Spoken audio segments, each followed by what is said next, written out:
Com vocês, pastor Arilton Oliveira.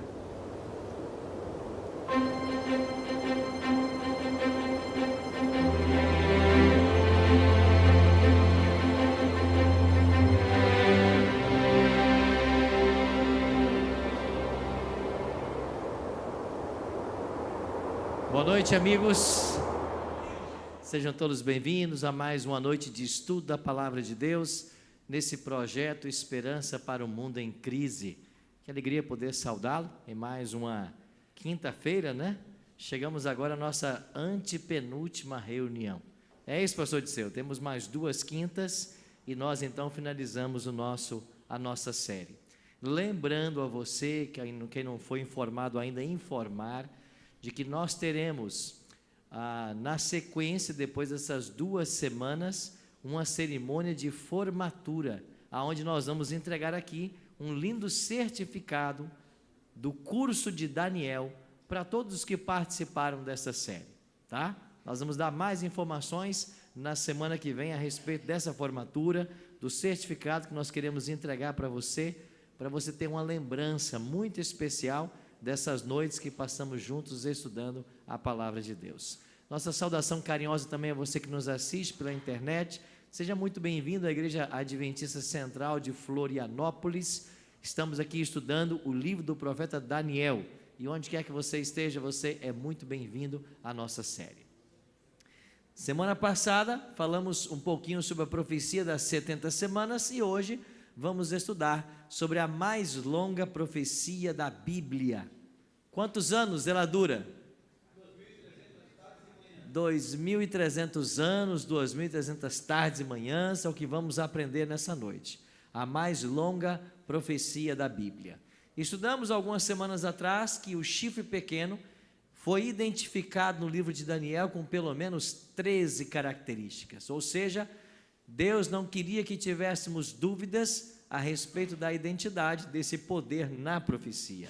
E nós já estudamos aqui que esse poder é identificado como Roma em suas 2 fases, pagã e papal. Vimos que esse chifre pequeno, ele atacaria o santuário de Deus. Daniel 8, 11, 12, que lemos semana passada, diz que esse chifre pequeno se engrandeceria até ao príncipe do exército, dele tiraria o sacrifício diário, o lugar do seu santuário seria deitado abaixo, ele tiraria o sacrifício diário, deitaria a verdade por terra, e o que fez, iria prosperar. E como prosperou? Porque nós vimos que, ao deitar a verdade por terra, ao longo dos séculos, Roma foi mexendo na lei de Deus. E nós falamos aqui sobre 3 mudanças principais. A primeira delas, a exclusão do 2º mandamento, que proíbe a adoração de imagem de escultura. Esse mandamento foi tirado dos catecismos de várias igrejas. Segundo, o 4º mandamento, que requer a observância do sábado, foi mudado para o domingo. E em homenagem, então, à ressurreição de Cristo, começaram a ensinar que esse dia deveria ser santificado. E como diz Daniel, o que fez, prosperou. Olhe para o mundo religioso hoje. É exatamente isso que eles estão acreditando. Eles estão acreditando que o domingo é o dia santo. Nós apresentávamos esse tema no outro auditório, ao final da programação. Alguém veio falar comigo. Uma pessoa muito sincera, temente a Deus.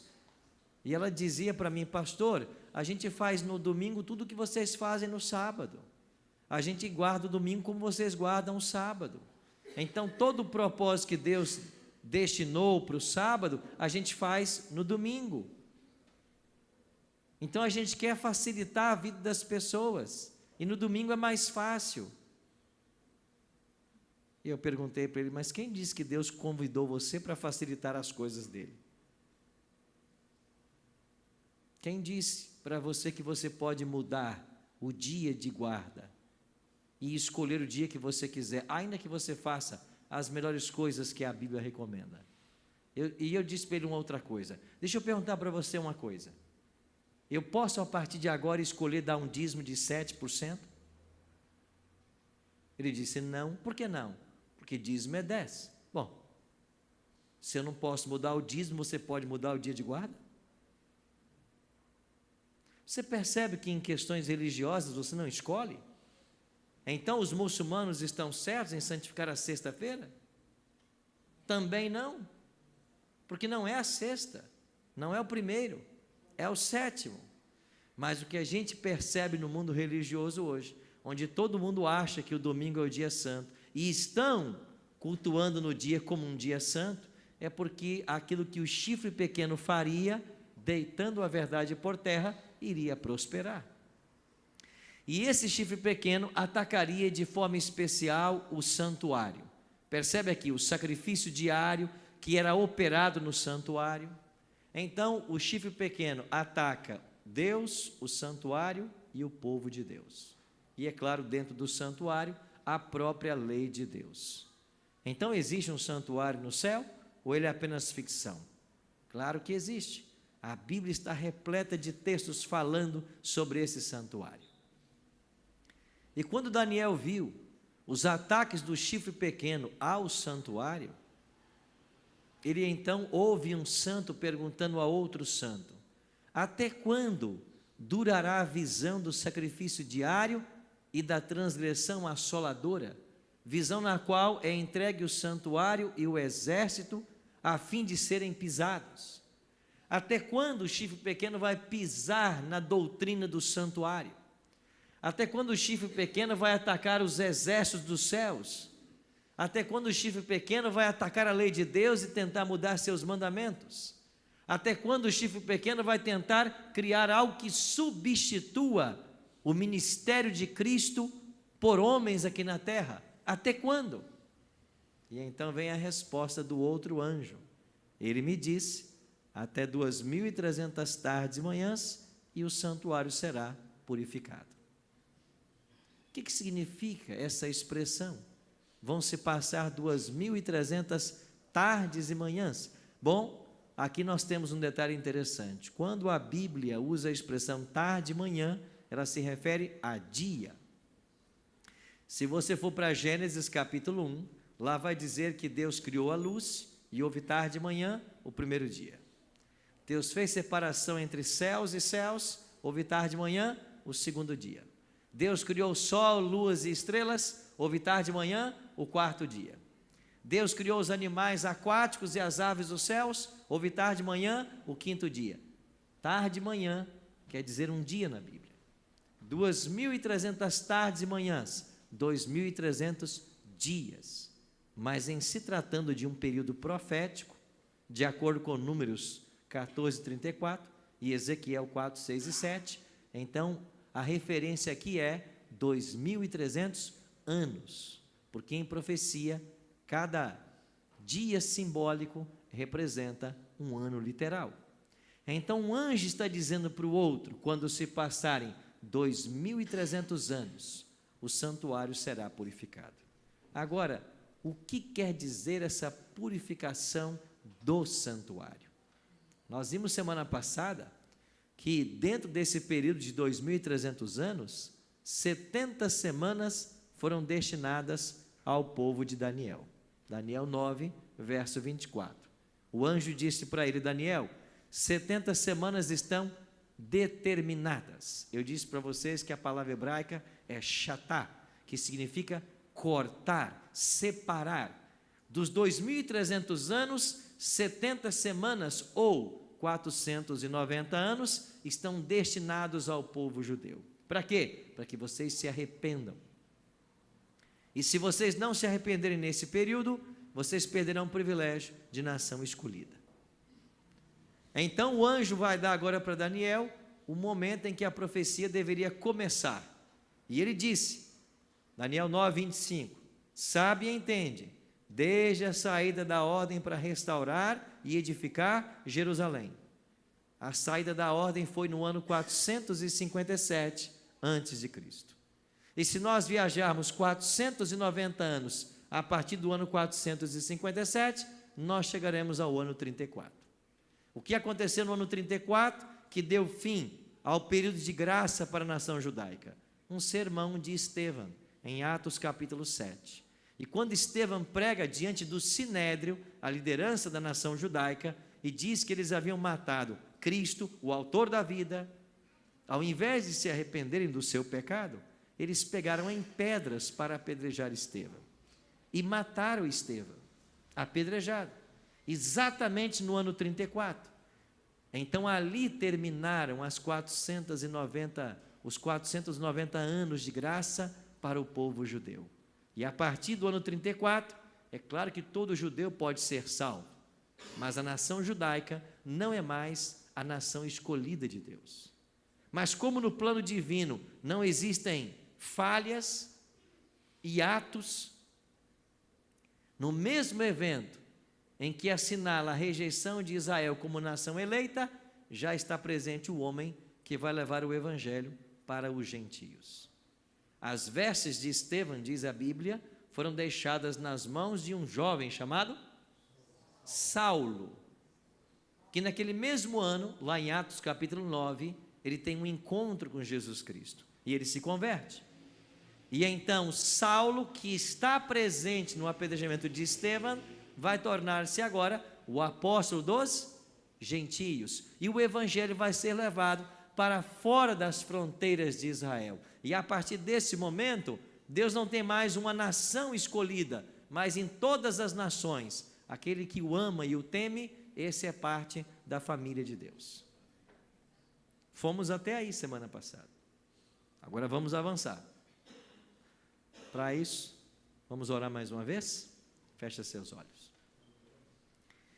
Pai Santo, queremos estudar a Tua palavra mais uma vez nessa noite e queremos suplicar ao Deus Espírito que seja o nosso professor, para que nós compreendamos a Tua voz, compreendamos o propósito que o Senhor tem para a nossa vida. Por isso, Pai, nos abençoa e nos ajuda. Que o Teu Espírito Santo esteja nos liderando a todos nessa noite e que Ele opere em nosso coração todas as mudanças necessárias a nos preparar para o Teu reino. Oramos em nome de Jesus. Amém. Agora precisamos fazer uma conta matemática. Se o santuário seria purificado depois de 2.300 anos, e nós até o ano 34 já viajamos 490, basta pegar 2.300 e subtrair 490. Eu vou chegar ao cálculo de 1.810. Ou seja, a partir do ano 34, quando se passassem mais 1.810 anos, que somando com os 490 vai dar os 2.300, nós vamos chegar exatamente ao ano 1844. Então, 1844 é o ano em que o santuário seria purificado de acordo com o livro de Daniel. Bom, mas o que significa a purificação do santuário? Então, já vimos que o período começou em 457 e nos levou ao ano 1844, ano Domini, ano do Senhor. Mas o que aconteceria nesse ano? Temos que entender que a Bíblia trabalha com tipos e antítipos. E lá em Israel, lá no santuário, havia um dia de juízo por ano. Esse dia de juízo era chamado o dia da purificação, o dia da expiação.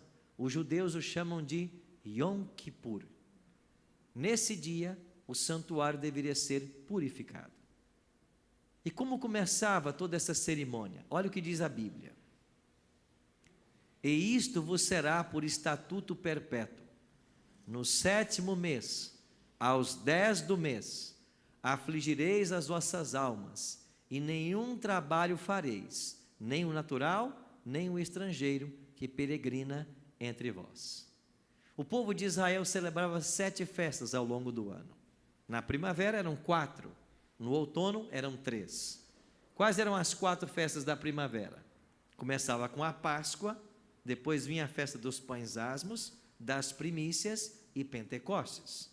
Essas eram as 4 festas da primavera. Depois, no 2º semestre, tinha as festas do outono, a festa da trombeta, a festa da expiação e a festa dos tabernáculos. Eram 7 festas. Isso quer dizer que no outono, no 10º dia do 7º mês, havia o dia da expiação ou a festa da expiação. E como que começava essa festa?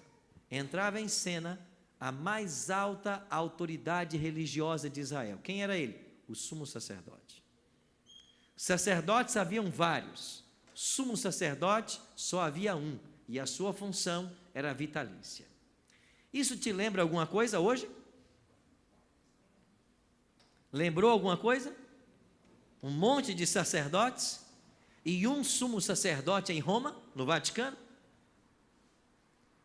Você percebe que a cópia está aí para quem quiser ver? Então esse sumo sacerdote lá em Israel, ele se preparava durante uma semana para o dia da expiação. E a primeira coisa que ele tinha que fazer é matar um animal pelo seu próprio pecado. Que animal ele matava? A lei especificava. Tinha que ser um carneiro. Então o sumo sacerdote matava um carneiro pelo seu pecado. E depois ele matava um bode para fazer expiação pelo santuário e pelo pecado do povo. Quer dizer que o único dia em Israel em que morria um carneiro e um bode na mesma cerimônia era o dia da expiação. Você entendeu por que agora, quando nós começamos a estudar Daniel capítulo 8, aparece ali um carneiro como símbolo da Medopérsia e um bode peludo como símbolo da Grécia? Esses animais não foram escolhidos de forma aleatória. Eles estão ali para dizer que o capítulo 8 está introduzindo o dia da expiação. O carneiro e o bode, que lá em Levítico 16 morriam, agora aparecem em Daniel capítulo 8. Então o sumo sacerdote entrava em cena. E ele fazia o quê? Expiação pelo santuário. Ele matava o bode, pegava o sangue do bode, entrava dentro do segundo compartimento, no Santo dos Santos. Ali ele fazia um ritual de purificação e, terminada a cerimônia, ele saía do santuário e lá a multidão estava aguardando a ele. E quando ele saía, ele então abençoava o povo, porque todos os pecados daquele ano haviam sido perdoados. Era uma grande festa. E depois do dia da expiação, eles começavam a última festa do ano, chamada a Festa dos Tabernáculos, que durava 7 dias. Então esse dia para Israel era um dia de juízo. Todo mundo tinha que afligir sua alma. Era um feriado nacional. E ele apontava para o futuro, como tudo na Bíblia, nos rituais do santuário, apontavam para o futuro. Para quem? Para a obra de Cristo. E estudando esse assunto, um fazendeiro da região de Lowhampton, estado de Nova York, chamado Guilherme Miller, ele começou a estudar a Bíblia. Miller viveu aí no final do século 17, início do século 18, e Miller compreendeu que a purificação do santuário, no entendimento dele, seria a volta de Cristo à terra. E ele estudou essa profecia. Então Miller chegou à seguinte conclusão: lá em 1844, Jesus voltará à terra, porque o santuário a ser purificado era a terra. Miller não inventou isso, já era uma crença popular dos seus dias, de que o santuário representava a terra. Mas o cálculo profético foi ele quem fez, começando em 457 e se estendendo até 1843, 1844. Miller começou a pregar esse assunto, e um dia, um homem chamado Josué Raimes o ouviu pregar, e disse para ele: Miller, a sua pregação é apaixonante, por que você não prega esse tema em grandes igrejas? E ele disse: eu só prego onde eu sou convidado. Josué Raimes disse: então deixa comigo. E Josué Raimes tornou-se o publicitário de Miller, e começou a agendar grandes igrejas para que ele pregasse, inclusive a dele próprio, lá na Chardon Street, em Boston. E Miller foi pregar Boston, em todo o estado de Massachusetts, Nova York. Miller começou a pregar por anos e anos, dizendo que Jesus voltaria em 1844.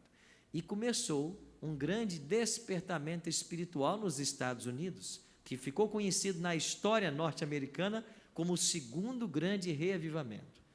E para o dia 22 de outubro de 1844, cerca de 100 mil pessoas esperavam a volta de Jesus, inclusive Miller. E Miller foi para esta rocha, a rocha da Ascensão, como ela é conhecida. E aqui ele esperou que Jesus voltasse na terça-feira, 22 de outubro de 1844. O dia amanheceu, entardeceu, anoiteceu e Jesus não veio. Foi uma tremenda decepção. E esse dia entrou para a história como o dia do grande desapontamento. Em espanhol, os irmãos dizem el chasco. O dia do grande chasco, do grande desapontamento. O que havia acontecido? Eles então voltaram para a Bíblia, começaram a estudar a Bíblia e eles entenderam um detalhe interessante. O livro de Hebreus diz que nos convinha um sumo sacerdote como este, santo, inculpável, sem mácula, separado dos pecadores e feito mais alto que os céus. Quem é ele? Jesus Cristo. Eles começaram a perceber que o ofício sacerdotal e sumo sacerdotal do santuário apontavam para um ministério de Cristo no santuário celestial. Então eles entenderam que a purificação do santuário em 1844 não era a volta de Jesus, mas era a transição de um ministério de Cristo lá no céu. Eles então descobriram que Cristo tinha um ministério bifásico, em duas fases. E quais são essas fases? Ele morre no Calvário, e no Calvário ele está sendo representado pelos cordeiros, pelas ovelhas que morriam no santuário. É por isso que João Batista, lá em João 1,29, vai dizer: eis o Cordeiro de Deus, que faz o quê? Que tira o pecado do mundo. Então eles entenderam que Jesus era o Cordeiro que morreu na cruz. Mas após a morte, ele ressuscita, e ele vai para o santuário. E João 7,39 vai dizer que Cristo não havia sido ainda glorificado, e o Espírito não havia sido dado, porque ele não havia entrado no santuário, não havia sido glorificado. Mas então, em Atos 2, nós temos um momento em que Jesus é glorificado e envia o Espírito Santo, no dia de Pentecostes. Então Cristo começou, após a sua ascensão definitiva aos céus, o ministério de intercessão por nós, papel sacerdotal. É por isso que João escreveu, na sua primeira carta, capítulo 2, verso 1, filhinhos, essas coisas vos escrevo para que não o quê? Pequeis. Se todavia alguém pecar, temos o quê? Um advogado aonde? Junto ao Pai. Onde o Pai está? No santuário. É a casa dele. Então, eles entenderam que Cristo era sacerdote a partir da ascensão. E ele atuou como sacerdote até 1844. Agora, já que o santuário seria purificado depois de 2.300 anos, quer dizer que ele tinha que assumir agora a função do sumo sacerdote. E foi exatamente isso que Cristo fez. Ele atuou como sacerdote do ano 31 até 1844, e a partir de 1844, ele vai agora na presença do Pai para cumprir o papel tipológico do sumo sacerdote. É por isso que nós entendemos que o juízo de Deus começou em 1844. O juízo começa lá, porque Jesus deixa de ser apenas sacerdote e passa a ser sumo sacerdote. Então aqueles mileritas desapontados entenderam isso. Mas o final da profecia não apontava apenas para uma obra no céu, mas também para uma obra na terra. E qual seria a obra na terra? Deus levantaria sua igreja remanescente para restaurar as verdades bíblicas que o papado havia deitado por terra ao longo de 12 séculos. É por isso que quando você abre o Apocalipse, e lá você vê os 4 cavaleiros, um desses cavaleiros é um cavalo preto, E esse cavalo preto fala de trevas morais que cobriram a humanidade, especialmente na Idade Média, quando a palavra de Deus foi tirada das pessoas e em lugar da palavra entrou a tradição. E a humanidade viveu um período de longas trevas. E você vai se lembrar que Martinho Lutero, aquele monge agostiniano, o primeiro contato que ele teve com a Bíblia foi lá, na cidade de... onde ele estudou, esqueci agora. Não, ali ele foi professor, mas ele se estudou em outra cidade. Eu esqueci o nome. Ele estudou numa cidade da Alemanha e foi lá com o líder espiritual dele, que chamava Staupitz, é que ele teve contato pela primeira vez com a Bíblia, que ficava acorrentada em uma das salas do convento. E quando ele começou a ler a Bíblia, ele percebeu que era um livro extraordinário. Só que quem é que tinha a Bíblia? Pouquíssimas pessoas, pouquíssimas.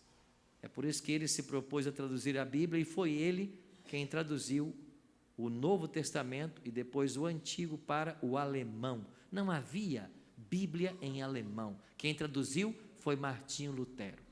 E aí você se lembra que também foi em Wittenberg agora que ele fez a tradução, e lá em Wittenberg inventaram a primeira prensa, a prensa de Gutenberg. E Gutenberg, a primeira coisa que ele imprimiu foi o quê? A Bíblia. Então não tinha Bíblia como nós temos hoje. Cadê a sua Bíblia? Deixa eu ver a sua Bíblia, está aí? Trouxe sua Bíblia? Carrega a sua Bíblia. Daqui uns dias ela vai ser tomada, você vai sentir falta dela. Eu tenho em casa umas 30. A gente tem que ter esse livro com a gente sempre. Carrega esse livro. O profeta disse que vai chegar o tempo que as pessoas andarão de norte a sul, de leste a oeste, à procura da palavra, e não acharão. Você tem que ter a sua Bíblia, tem que trazer ela para a igreja. Está com vergonha? Vergonha é queimar com o diabo e os anjos dele. Aí você tem que ter vergonha. Da palavra, não. Em 1844, Deus levantaria a sua igreja para restaurar as verdades que o papado tinha lançado por terra. Daquele movimento milerita, nós tivemos 3 segmentos. E eles, decepcionados, ao estudarem a Bíblia, chegaram em Apocalipse 10, aonde João recebe a ordem para ir até um anjo, tomar o livrinho da mão do anjo e comer. O texto diz assim: toma o livro que se acha aberto na mão do anjo, devora-o, ele será amargo ao teu estômago, mas na tua boca doce como mel. Devorei, e na minha boca era doce como mel, quando porém eu comi, o meu estômago ficou amargo. Os mileritas encontraram nesse texto a experiência do desapontamento. O doce na boca era a mensagem que eles ouviram de que Jesus voltaria no dia 22 de outubro de 1844. O amargo no estômago, o desapontamento dele não ter vindo. E eles entenderam então que esse capítulo já havia profetizado, lá no final do primeiro século, o grande desapontamento que eles enfrentariam. Mas eles encontraram também nesse mesmo capítulo uma esperança, porque o capítulo termina no verso 11, e o verso 11 diz assim: então me disseram, é necessário que ainda profetizes a respeito de muitos povos, nações, línguas e reis. Os mileritas entenderam que eles haviam passado pelo desapontamento, a mensagem doce tornou-se amarga, mas eles eram agora um movimento profético, porque a Bíblia diz, é necessário que ainda profetizes. E eles encontraram em Apocalipse 14, 6 a 12, o conteúdo a ser profetizado, as 3 mensagens angélicas. Então, o que aconteceu? Esse ramo do milerismo, que voltou-se para a Bíblia e entendeu o ministério bifásico de Cristo no céu, e entendeu agora a sua decepção como povo na terra, e o chamado ao ministério profético, eles vão dar origem a Igreja Adventista do Sétimo Dia. Amém?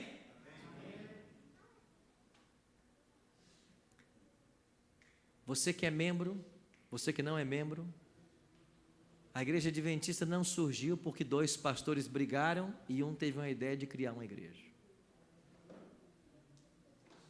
A Igreja Adventista não surgiu porque alguém acordou de manhã e disse: eu vou fundar uma igreja para mim, e começou. A Igreja Adventista não surgiu por vontade humana, ela surgiu por vontade divina, no momento apontado para que isso acontecesse. E por que o dia 22 de outubro? Porque o dia da expiação, lá em Israel, era o 10º dia do 7º mês. E quando você compara o dia da expiação do calendário judaico com o nosso calendário gregoriano, você chega no dia 22 de outubro. Aí está a certidão profética de nascimento da Igreja Adventista do Sétimo Dia. E quem é que fundou essa igreja? Pessoas vindas da Igreja Metodista, da Igreja Batista, da Conexão Cristã, de várias denominações. Esse núcleo primário se apaixonou pela Bíblia, começou a estudá-la, foram descobrindo verdades após verdades, e a primeira delas é que Jesus voltará, não em 22 de outubro como pensávamos, mas em breve, de acordo com a Bíblia. Então colocaram o nome de Igreja Adventista, porque crê no advento, que é a volta de Jesus. Por que somos adventistas? Porque nós acreditamos que Jesus vai voltar. Você acredita? E por que acreditamos? Porque esse livro diz 1.500 vezes que ele vai voltar. No Novo Testamento, 300 vezes. Ele vai voltar. Por isso somos adventistas. E se você crê na volta do Senhor, você também já é um adventista. Aí depois apareceu uma mulher chamada Raquel Oakes, que era membro da Igreja Batista do Sétimo Dia. E o que fez Raquel Oakes? Ensinou para alguns dos nossos pioneiros a respeito do sábado. Entre eles um homem chamado José Bates, um capitão da Marinha Mercantil, e um casal bem jovem, recém-casado, Ellen e Tiago White. Eles aprenderam do sábado, foram para a Bíblia, descobriram que era verdade, que era o mandamento. Aí agora os adventistas tornaram-se do sétimo dia. E aí continuou os estudos, e a igreja foi estudando. E o que foi fazendo a igreja? Foi apresentando as verdades bíblicas, e à medida que você apresenta a verdade, a mentira cai por terra. Quando você prega que o sábado está na lei de Deus, é o 4º mandamento, que há na Bíblia 104 textos que falam sobre o sábado, a mentira cai por terra, porque não tem nenhum texto para falar do domingo como dia santo, nem um único sequer, nem para remédio, como diz o ditado. Então você prega a verdade, a mentira cai por terra. Nós pregamos a verdade que a alma é mortal. A Bíblia ensina isso de Gênesis a Apocalipse. A alma que pecar essa morrerá, Ezequiel 18.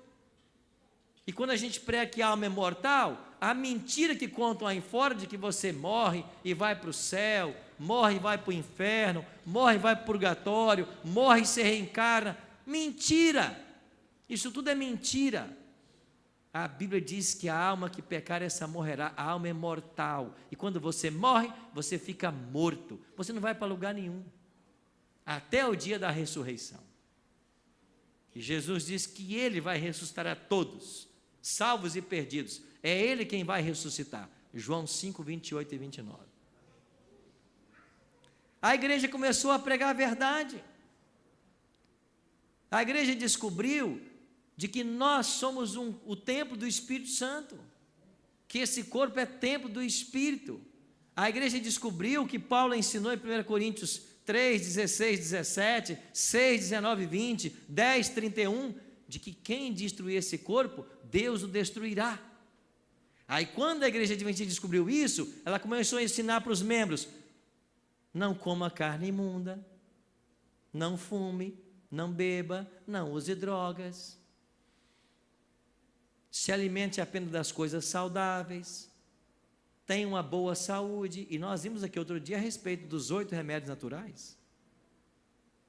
E quando a gente prega isso, a mentira cai por terra. Que mentira? Que você, quando ora, purifica tudo. De que você pode comer e beber de tudo que você quiser.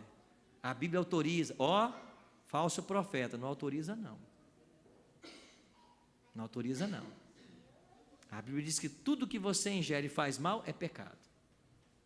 E se você destrói o corpo, Deus vai destruir você. Porque o corpo que sois vós é templo sagrado, diz Paulo. E não sois de vós mesmos. Olha aí. Nós não somos de nós mesmos? Não.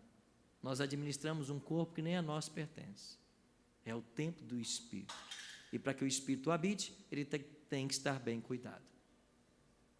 A igreja foi descobrindo isso. A igreja descobriu que só Jesus salva.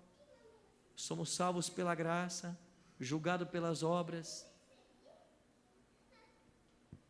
Mas quando vamos para o livro do Apocalipse, algo chama a atenção. Também em símbolos, João escreveu o seguinte: irou-se o dragão. Quem é o dragão? Satanás. Irou-se o dragão contra a mulher. Quem é a mulher?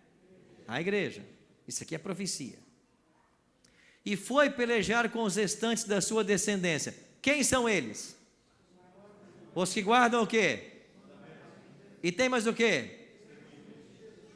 Então, se Daniel dizia ou apontava para a data do surgimento da igreja, o Apocalipse dá as características da igreja verdadeira. Primeira delas, a igreja guarda os mandamentos de Deus. Quantos são eles? 10. Eu pastoreei uma igreja numa cidade de 25 mil habitantes. E quando eu cheguei lá para pastorear, eu tinha 23 anos, 24 anos de idade, estava solteiro, e eu fui convidado pela Associação de Pastores Evangélicos da cidade para me filiar à Associação de Pastores. E eu me associei, éramos 11 pastores, cada um de uma igreja diferente. Tínhamos reuniões mensais, onde discutimos estratégias para ajudar o evangelho a avançar naquela cidade. Um dia, estávamos reunidos em nossa reunião mensal, chegou um vereador evangélico e disse para nós assim: eu trouxe uma ideia para vocês hoje, pastores. Eu trouxe a ideia de um projeto de lei para levarmos para a Câmara dos Vereadores e votarmos. O projeto vai se chamar Viagem Conhecendo a Lei de Deus. Ele não era da minha igreja, era de uma outra igreja. E qual era a ideia? 10 quilômetros antes da cidade, nós vamos colocar um grande outdoor. Viagem Conhecendo a Lei de Deus. E depois, em cada quilômetro, a gente põe mais um outdoor com um mandamento. Então, todo mundo que vier visitar a nossa cidade, ele vai viajar 10 quilômetros finais, lendo os 10 mandamentos. Quando ele entrar na cidade, ele leu toda a lei de Deus. E aí, que acharam da ideia? Boa ou não? Boa. Os pastores acharam interessantíssimos. Que legal a sua ideia. Aí um pastor levantou o dedinho assim: eu tenho só uma pergunta. O que vamos colocar no quarto mandamento? Eu disse: pastor, não entendi sua pergunta. O que vamos colocar no quarto mandamento? O quarto mandamento. Lembra-te do dia de sábado para o santificar. Aí ele falou assim: não, mas nós não santificamos o sábado. Se colocarmos assim, vai ser marketing para a igreja adventista. Eu disse: pastor, o senhor está preocupado com o marketing da minha igreja ou em ser um fiel ministro de Cristo? O que diz a Bíblia? Aí levantou um segundo: não, vamos colocar então no quarto mandamento: lembra-te do dia do Senhor, que para nós o dia do Senhor é o domingo. Eu disse: mas na sua Bíblia está escrito isso? O que está escrito na sua Bíblia? E aí a confusão começou, né? Aí, para que os pastores não saíssem no tapa, o vereador se levantou e cancelou o projeto. Está cancelado o projeto. Não chegamos a um consenso. Aí eu aproveitei a deixa, né? Enquanto eu for membro dessa associação, eu não vou deixar que vocês coloquem mentiras em nome da nossa associação de pastores. Vocês querem mudar a lei agora e colocar isso em outdoor? Pouco tempinho eles me tocaram de lá, durei pouco lá. Mas você percebe? Discutindo com pastores a respeito do que colocar, que mandamento colocar, como que se algum ser humano tivesse autoridade para mudar a lei de Deus. Então o Apocalipse diz que a igreja verdadeira do tempo do fim, ela tem duas características. Primeira delas, ela guarda o quê? Os mandamentos de Deus. Segundo, ela tem o quê? Testemunho de Jesus. Em Apocalipse 19:10, é dito que o testemunho de Jesus é o espírito da profecia. Ou seja, esta igreja que surge em 22 de outubro de 1844, ela tem que ter um profeta moderno. O dom profético tem que ser restaurado nela. E o diabo, sabendo disso, se antecipou. E ele levantou vários falsos profetas na década de 1840. Alguns historiadores falam em cerca de 5.000 pretensos profetas na década de 1840. Um deles, o mais famoso da época, Joseph Smith, que deu origem à Igreja de Jesus Cristo dos Santos Últimos Dias, a Igreja Mormon. E esse Joseph Smith teve uma visão, um anjo moroni apareceu para ele foi lá e desenterrou alguns pratos de prata, traduziu, saiu aí o livro de Mormon. É o grande profeta Mormon. Eu tive agora há poucos 2 meses atrás, visitando lá mais uma vez, o centro onde tudo aconteceu, lá no Monte Cumora, no estado de Nova York. E eu fui recebido por uma pessoa muito educada, um elder muito educado, que me atendeu muito bem, explicou toda a história. E ele perguntava para mim, você é mormon? Eu disse, não, ainda não. E você aceitou Jesus? Sim, aceitei Jesus como meu Salvador. Você gosta da nossa história? Eu falei assim, eu amo história. Por isso que eu voltei aqui. Muito educado, muito simpático. E esse profeta foi assassinado em que ano? 1844. Nesse verdadeiro redemoinho de sentimentos, Deus chamou essa mulher, Ellen G. White, que lá em 1844, quando foi chamada por Deus, em dezembro, ela tinha 17 anos, era solteira.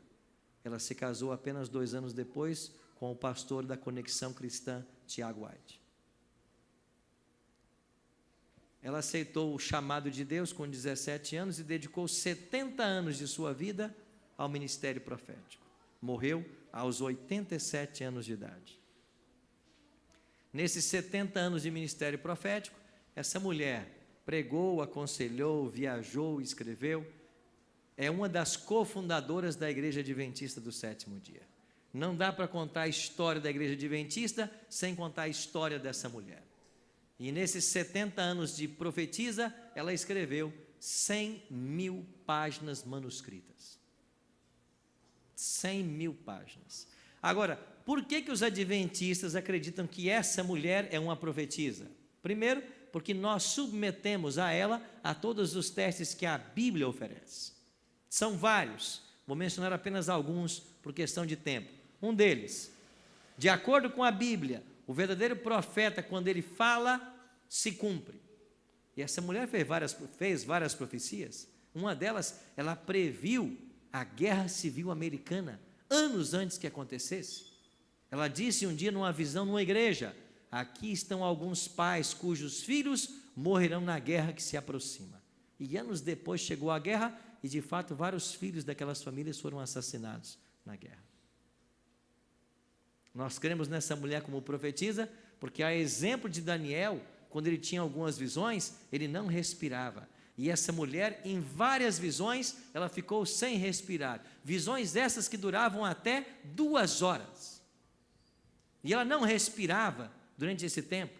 E em várias ocasiões tinha médicos presentes que confirmavam isso. Inclusive, até um dia trouxeram um espelho e colocaram na frente do rosto dela para ver se o espelho embaçava, se havia fôlego, e não havia. Terceiro, Jesus disse, pelos seus frutos os conhecereis. E essa mulher viveu debaixo de severa crítica ao longo de todo o seu ministério, mas teve uma vida de uma verdadeira serva do Senhor. Mas o que mais me chama a atenção é como que essa mulher é bíblica em tudo que ela escreveu.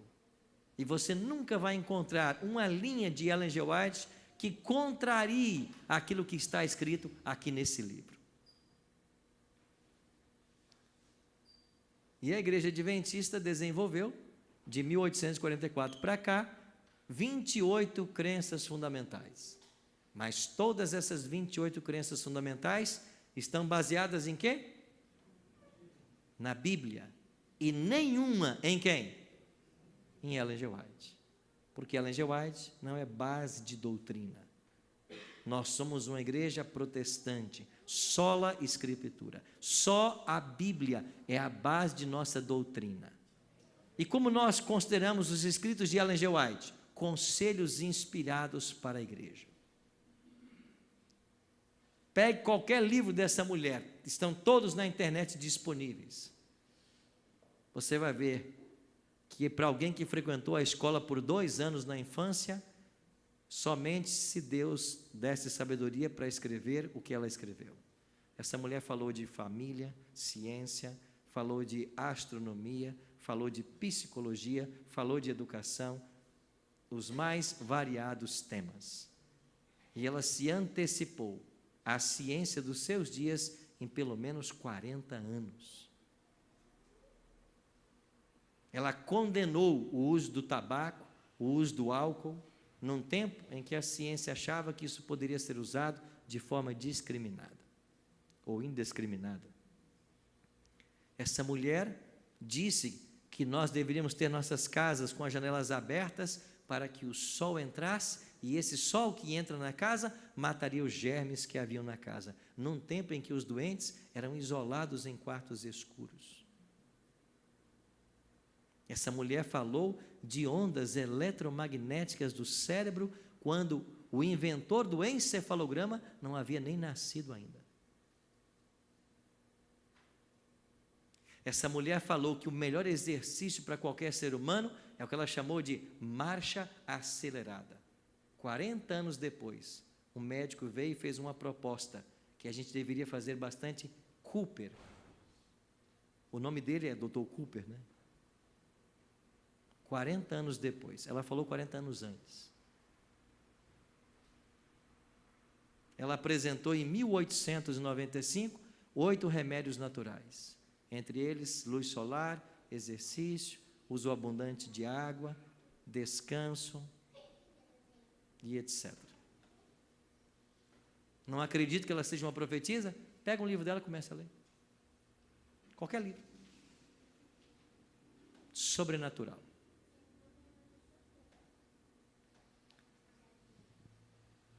Por isso, meus amados, eu venho essa noite aqui fazer um convite para você. Qual convite? Para você se unir à igreja remanescente do tempo do fim. É esta igreja que prega a vigência da lei de Deus, que tem um profeta moderno e que está restaurando as verdades que o papado deitou por terra ao longo de 12 séculos. Eu venho convidar você para se unir a esta igreja. Você não veio para cá hoje e não colocar aí um coração no seu peito aí, né? Não é só para sorteio, não. Esse coração tem um propósito hoje também. Porque eu vou convidar você a entregar o seu coração para Jesus. E você vai fazer isso num ato simbólico. Você vai pegar esse coração do peito e você vai vir aqui, até essa tela, esse painel, e colar o seu coração, dizendo assim: o meu coração é teu, Jesus. Eu quero ser batizado e me tornar membro da Igreja Adventista do 7º dia.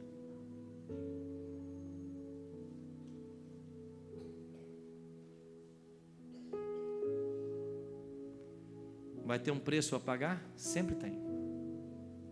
Para alguns é maior, para outros é menor. Sempre tem. Sabe por quê?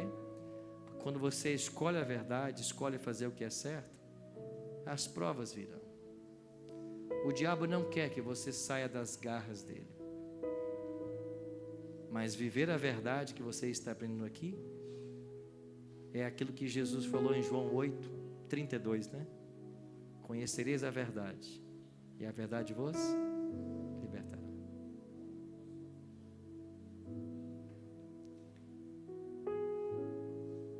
Quem é a primeira pessoa que deseja levantar e dizer assim: pastor, sou eu. A primeira pessoa que vai tomar a decisão e vai vir aqui colar o seu coração e dizer assim: olha, é você, meu jovem, vem aqui. Pode vir. Nós vamos ter uma música agora. Enquanto ouvimos essa música, vem aqui, meu jovem. Pode colar o seu coração aqui. Eu vou pedir um favor a você. Você fique ali perto do pastor. Eu quero orar por você daqui a pouquinho.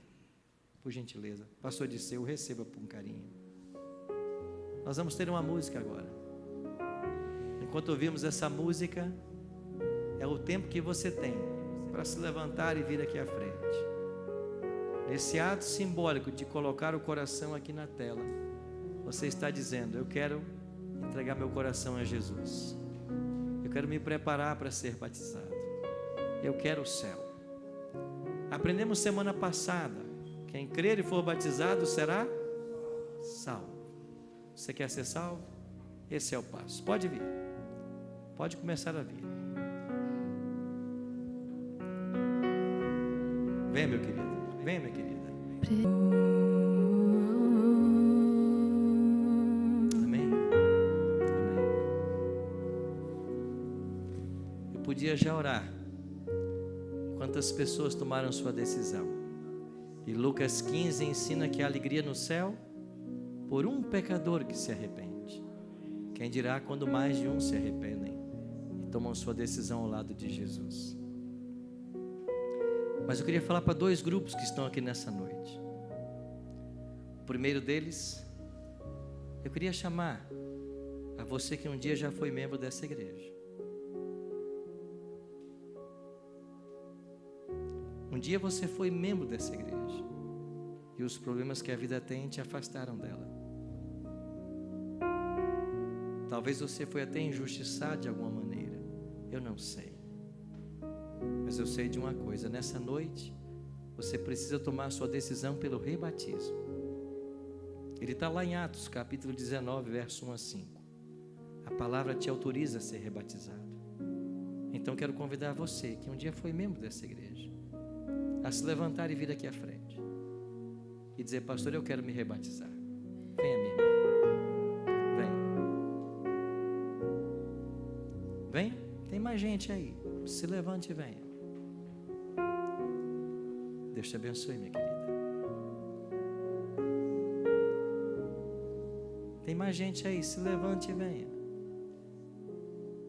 É a noite de voltar para os braços do Senhor. Você não pode ficar longe da casa do Pai.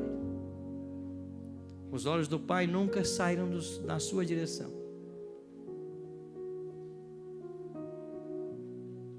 Precisa passar por um rebatismo, tem que voltar para a casa do Pai. Venha. Eu sei que o seu corpo está pesando 1 tonelada agora, mas o Jesus vai te ajudar a se levantar.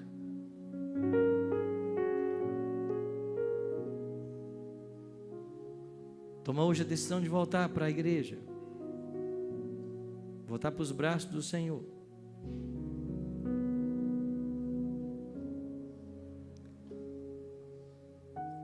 Tem um segundo grupo aqui na igreja hoje. Pessoas que já amam a Jesus. Talvez até foram batizados por imersão, que é o batismo bíblico. Mas vocês têm descoberto agora verdades que antes vocês não conheciam.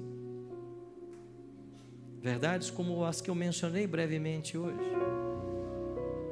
E é por isso que você precisa tomar uma decisão séria na sua vida. Talvez não seja fácil uma mudança, mas é Cristo quem está chamando você, para você passar por uma mudança completa na sua vida e viver as verdades que você está aprendendo aqui todas as quintas. Se você foi batizado já por imersão e permaneceu leal a tudo que você sabia, você não precisa passar por um rebatismo. Você pode ser aceito como membro dessa igreja simplesmente professando sua fé nas novas verdades que você está descobrindo. Mas é um passo que a gente tem que dar. Abraçar as novas verdades e tomar um novo rumo na vida. Eu sei que isso não é fácil, mas o mesmo Deus que chama você vai te capacitar. Então vem, se levanta, venha.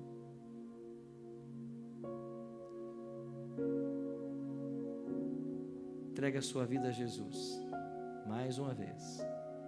Mas agora o compromisso é para viver as verdades que você está aprendendo. Essa igreja é fraca e defeituosa, como qualquer outra. Tem problemas como qualquer outra. Mas é a única igreja que mantém uma verdade pura, de acordo com a Bíblia. Que não negocia princípios. Mas alguém quer vir e dizer: pastor, eu também quero me preparar. Eu quero ser membro dessa igreja. Venha, minha querida. Venha. O Espírito Santo vai conduzir sua história. Seja bem-vindo. Tem mais gente aí sentada. É a sua chance de tomar uma decisão. Você não sabe quanto tempo você tem. Não deixa para amanhã. Porque o amanhã não nos pertence. Não deixa para amanhã. Tem mais alguém sentado aí ainda que precisa vir essa noite? Onde você está? Venha. Se levanta. Até quando você vai ficar postergando a decisão? Até quando? Venha.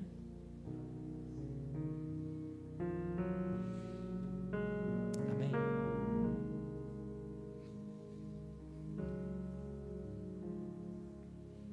Mais uma pessoa.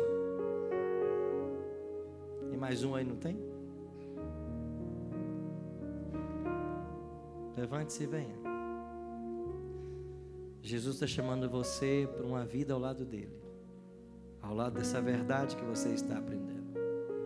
Eu nunca vi alguém escolher Jesus e se decepcionar. Eu nunca vi alguém escolher a verdade e se arrepender disso.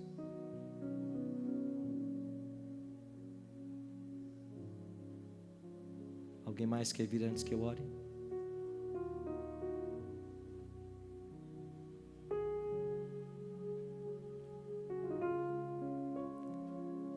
Feche seus olhos, ora comigo. Pai, muito obrigado, Senhor, pelo chamado que o Senhor faz à nossa vida. Muito obrigado porque em tempo oportuno as verdades da Tua palavra estão sendo esclarecidas diante de nossos olhos. E nós estamos tendo a chance de tomar uma decisão ao Teu lado. Sabemos, Pai, que não é fácil para essas pessoas estarem aqui na frente. Às vezes laços terão que ser rompidos. Laços com a família, laços com igrejas, laços com líderes religiosos. Mas nós estamos dando um passo na Tua direção, na direção da Tua verdade. Nós não queremos mais viver uma vida de desobediência à Tua palavra. Nós queremos estar em Tuas bondosas mãos. Por isso, Pai, oramos por cada uma dessas que vieram aqui à frente, tomando sua decisão ao lado de Jesus. Por favor, Pai, envia agora anjos poderosos dos céus para estarem ao lado de cada uma delas daqui para frente. Que esses anjos possam guardá-las e protegê-las até o dia do batismo e até o dia da Tua volta. Permita que em breve elas tenham a oportunidade de serem batizadas como Jesus o foi. Oramos também pelos nossos queridos amigos que estão na Tua casa nessa noite, que têm sentido o toque do Teu Espírito, mas nessa noite talvez faltou algo ainda para tomar a sua decisão. Para estes, nós oramos que o Senhor dê a eles mais uma chance. Dê a eles uma oportunidade, Senhor, para que eles possam se entregar a Ti completamente e viver toda a verdade que eles estão aprendendo. A nós outros que um dia já fomos batizados, conserva-nos, Pai, firmes na fé, e nos prepare a todos para a tua breve volta. É a nossa oração, em nome de Jesus. Amém. Amém. Muito obrigado. Que Deus abençoe cada um de vocês. Nós vamos fazer contato com vocês em breve, os pastores. Vamos fazer contato com vocês muito em breve. Nós vamos planejar uma linda cerimônia de batismo. Será uma festa espiritual. Que Deus possa abençoá-los.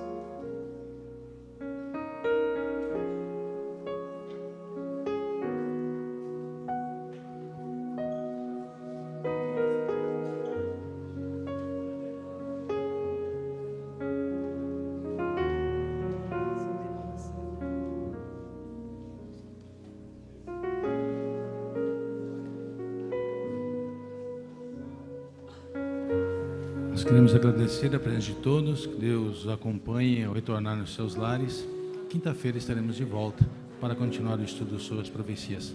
Deus abençoe você que está aqui, você que está na sua casa. Obrigado pela sua presença, por estar conosco. Obrigado.